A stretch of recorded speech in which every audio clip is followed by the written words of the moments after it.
Assalomu alaykum, hurmatli tinglovchilar. Men Termiz davlat muhandislik va agrotexnologiyalar universiteti agrobiologiya fakulteti o'simliklar himoyasi agrokimyo va agrotuproqshunoslik kafedrasi dotsenti Xolmuminova Gulchehra Qulmuminovnaman. Demak, bugungi darsimiz qishloq xo'jaligi biotexnologiya va mikrobiologiya fanidan fanidan bo'ladi. Mavzuyimiz azotni tabiatda aylanishida mikroorganizmlarning roli. Demak, har bitta o'sha tanlangan o'sha ma'ruzada bilamizki, reja qabul qilingan. Rejalarimiz quyidagilardan iborat. Tabiatda azot aylanishida mikroorganizmlarning roli, ammonifikatsiya jarayoni, nitrifikatsiya jarayoni, denitrifikatsiya jarayoni, xulosa foydalangan adabiyotlar ro'yxati. Shu bilan birgalikda mavzumizdan kelib chiqqan holatda tayanch iboralardan iboratdir. Demak, tabiatda azotni aylanishida mikroorganizmlar muhim rol o'ynaydi. Biz bilamizki, tabiatda eng katta qismini azot tashkil etadi. Ya'ni ozon qatlamida o'sha azotni o'sha faol ishtiroki tufayli mikroorganizmlar tabiatda nima qilinadi? Aylanma harakatda yuradi. Demak, ana shu jarayonlarda mikroorganizmlar faol ishtirok etadi. O'simliklar atmosferasida erkin azotni va organik moddalar tarkibidagi azotni o'zlashtira olmaydi. Bilamizki, molekulyar azotni o'zlashtirish uchun albatta mikroorganizmlar ishtirok etishi kerak. Agar podzol tuproqlarning haydalma qatlamini oladigan bo'lsak, o'sha haydalma qatlamining 1 gektarida 6000 kilogramgacha nima uchraydi? Azot elementi uchraydi. Shuni 1%gina o'sha o'simlik o'zlashtirib olish xususiyatiga egadir. Yer yuzida mana ekranimizga qarasangiz, yer yuzida hayot davom etishi uchun o'simliklar va hayvonlar tomonidan hosil bo'lgan organik moddalar doim parchalanib turishi kerak. Demak, ular hayot prosesi natijasida organik moddalarni parchalaydi va karbonat angidrid, suv, ammiak, nitrat, oltin gugurt, fosfor va boshqa organik moddalar hosil qiladi. Bu moddalar yana aylanish doirasiga o'tadi. Tabiatda moddalar doim va uzluksiz aylanib turishi Amilanskiy aylanib turadi deb Amilanskiy ta'kidlab o'tgan. Demak,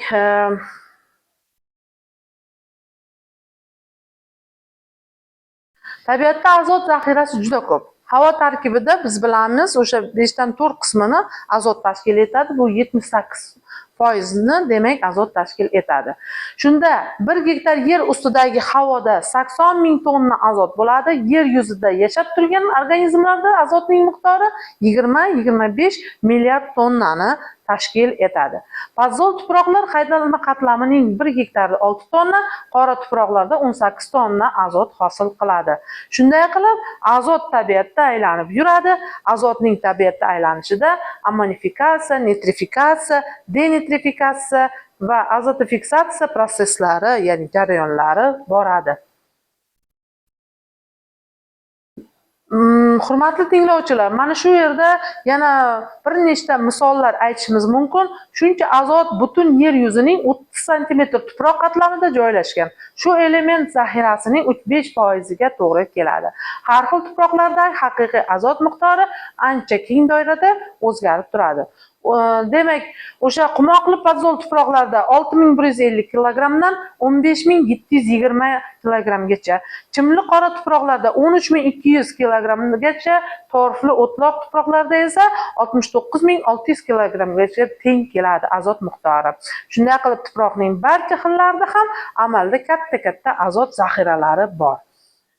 Havo tarkibida biz bilamiz 78% azot bor. Har gektar tuproq ustida havoda 80 ming tonnaga yaqin molekulyar azot borligini bilishimiz mumkin bo'ladi. Qarang, slaydimizda berib o'tgan ma'lumotlarga asosan havodagi erkin azotni bog'langan azotga aylantirishda azotobakter simbioz yashovchi azotifiksatorlar bilamiz. Mana dukkakli o'simliklar va tugana bakteriya faoliyati natijasida turli o'simliklarning ildiz va yer usti qismlarida yiliga har gektariga 75-100 kilogram va undan ortiq azot to'planishi isbotlangan. Sevarga 150-160 kilogram, bo'ri dukkagi 160 kilogram, beda 300 kilogramgacha azot to'play oladi. Azotli moddalarni tuproqda bir holatdan ikkinchi holatga o'tishi qarang. Atmosfera azoti bakteriyalar yordamida o'zlashtirilib o'simlik oqsiliga. O'simlik oqsili esa o'zlashtirilib hayvon va inson oqsiliga aylanadi. Ikkinchi etapda oqsil va aminokislotalar yana mikroorganizmlar ta'sirida o'simlik va hayvon qoldiqlaridan parchalanib ammoniak hosil bo'ladi. Ya'ni ammoniak. Keyingida nitrifikatsiyalovchi bakteriyalar ishtirokida oksidlanib nitrit va nitrat. Mana tabiatda azotni tabiatda aylanishiga e'tibor beradigan bo'lsak, hurmatli tinglovchilar, mana azot, havo azoti, oqsil mikroorganizmlari, ammonifikatsiya jarayoni, mana ammoniak hosil bo'lishi, undan keyin nitritlar oksidlanadi, nitrit hosil bo'ladi. Undan keyingi bosqichda nitrat hosil bo'ladi va oxirida denitrifikatsiya jarayonida molekulyar azot yana havoga qaytib uchib ketadi.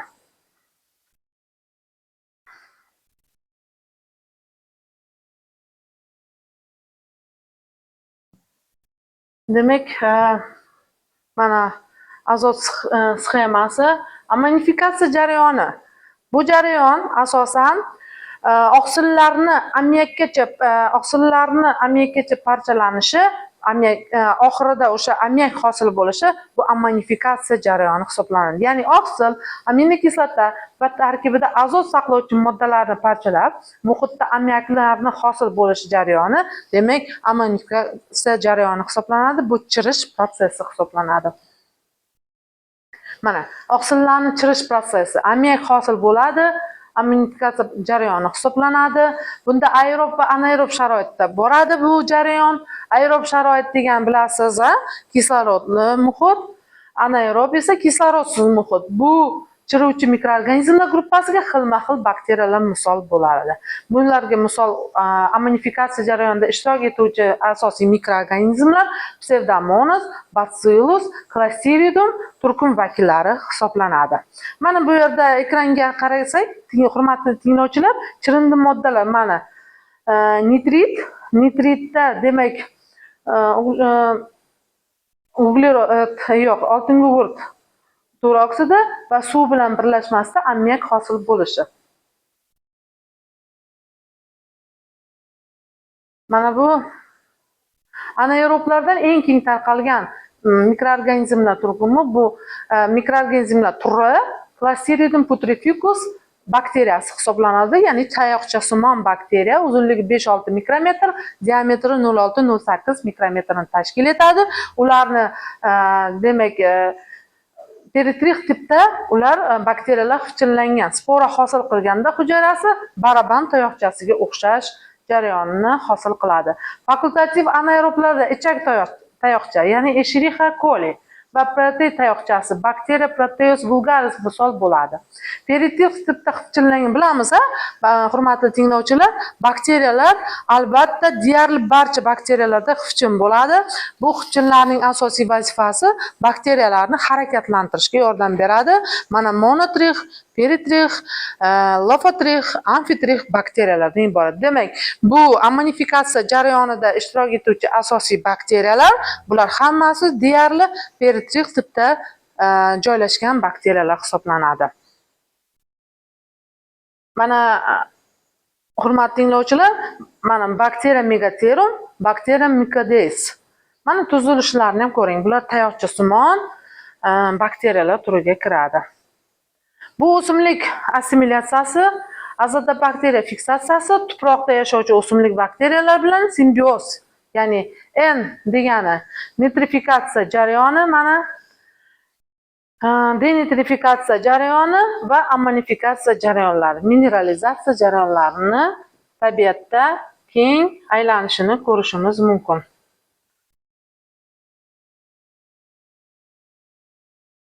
Jarayoni deyiladi. Mana birinchi bosqichda demak ammoniak oksidlanyapti-da, nitrit kislota hosil qilyapti. Mana birinchi bosqichda nitrit kislota oksidlanib nitrat kislotani hosil qiladi. Bunda demak birinchi bosqichda Nitrosomonas bakteriyasi ishtirok etadi. Ikkinchi bosqichda Nitrobakter bakteriyasi ishtirok etadi. Nitrosomonas va Nitrobakter doim birga uchraydi. Doim tabiatda birga uchraydi. Bularning yashash tarzi metabioz deyiladi. Ya'ni biri hosil qilgan oziqa manbasini ikkinchisi o'zlashtirish xususiyatiga ega. Demak, nitrifikatsiya jarayoni 1870-yillarda kashf etilgan. U qishloq xo'jaligi uchun eng o'sha foydali bo'lgan jarayonlardan biri hisoblanadi. Bu jarayonni fanda isbot qilgan olim 1877-yilda, demak, Vinogradskiy hisoblanadi. Vinogradskiy bu jarayon ikki guruh mikroorganizmlarning ketma-ket ta'siri natijasi sodir bo'lishini fanda isbotlagan, ya'ni ammiak oksidlarining nitrit kislotani hosil qilishi, nitrit kislota oksidlanib nitrat kislotani hosil qilishini isbotlagan olim hisoblanadi. Mana nitrifikatorlar qarang. Hurmatli tinglovchilar, ekranimizda demak A. Nitrosomonas bakteriyalari, B. Nitrobakter bakteriyalarini ko'rishimiz mumkin. Nitrifikatsiya o'sha ammoniy tuzlar bakteriyalar ta'sirida nitratlarga aylanadi. Mana Nitrosomonas, Nitrobakter bu nitrat o'simliklar tomonidan o'zlashtiriladi. Nima nitrifikatsiya mana bu yerda ham ko'rishimiz mumkin. Mana fiksatsiya, denitrifikatsiya jarayonlari, nitrifikatsiya jarayonlarini ekranda rasmlarini ko'rishimiz mumkin. Vinogradskiyning o'sha Nitrosomonas, Nitrosista va Nitrosospira sababchi bo'ladi deb ta'rif berganini, demak, yaqqol namoyandasini ko'rishingiz mumkin. Demak, nitrit kislota oksidlari nitratga aylanishi nitrobakter deb atalgan bakteriyalar yordamida amalga oshadi. Denitrifikatsiya jarayoni bu tuproq tarkibidagi nitrit, nitrat, ammiak, amin birikmalarda azot ba'zi mikroorganizmlar tomonidan molekulyar azotgacha qaratiladi. Bu jarayon denitrifikatsiya jarayoni hisoblanadi. Demak, shu sababli ular qishloq xo'jaligida zarar keltiruvchi jarayonlardan qo'zg'atuvchi mikroorganizmlar qatoriga kiradi. Demak, bu jarayon Pseudomonas, Paracoccus va Bacillus turkumiga kiruvchi bakteriyalar qo'zg'atadi. Denitrifikatsiya jarayoni quyidagi ko'rinishda sodir bo'ladi. Mana nitrit kislota hosil bo'lyapti-da, amid birikmalar o'rtasida ro'y beradi reaksiyalarini ko'ryapsiz. Mana nitrit suv bilan kislorodga ajraladi, oqibatda yana molekulyar azotga aylanib, demak, uchib ketadi. Denitrifikatsiya ham oksidlanadi, ham qaytarilish protsessi hisoblanadi. Denitrifikatsiya jarayonining ikkinchi xili turli tuman bakteriyalar ishtirokida o'tadi. Mana denitrifikatorlarning ko'rinishi tuproqdagi. Bu xalq xo'jaligi uchun foydali jarayon emas. Shuning uchun har doim aytamiz, 3 ta jarayon bo'lsa, proses bo'lsa, ammonifikatsiya, nitrifikatsiya, denitrifikatsiyaning ichida eng ko'p xalq xo'jaligida foydalanadigan, tuproqning unumdorligini oshiradigan jarayon bu nitrifikatorlar ishtirok etgan jarayon hisoblanadi. Mana bu ham mikroorganizmlarning ahamiyati tuproq unumdorligini saqlaydi, o'simliklarni azot bilan ta'minlaydi, ekologik muvozanatni ta'minlaydi, biologik o'g'itlar ishlab chiqarishda qo'llaniladi. Masalan, nitrogen, azotobakterin kabi biologik o'g'itlar ishlab chiqarishda keng qo'llashimiz mumkin ekan. Xulosa qilib aytganda, hurmatli tinglovchilar, azot aylanishi asosan tabiatda mikroorganizmlar asosida yuz beradi. Bu jarayon eng muhim jarayonlardan biri hisoblanadi. Mikroorganizmlarsiz bu jarayon amalga oshmaydi. Ular tuproqda azot yetishmovchiligini oldini oladi va o'simlik o'sishini ta'minlaydi. Demak, nazorat savollar berilgan, hurmatli tinglovchilar, o'zingizga yozib, savollarga berilgan mavzudan bemalol javoblar olib yozib qo'yasizlar. Va oxirida foydalangan adabiyotlar. E'tiboringiz uchun rahmat. Salomat bo'ling.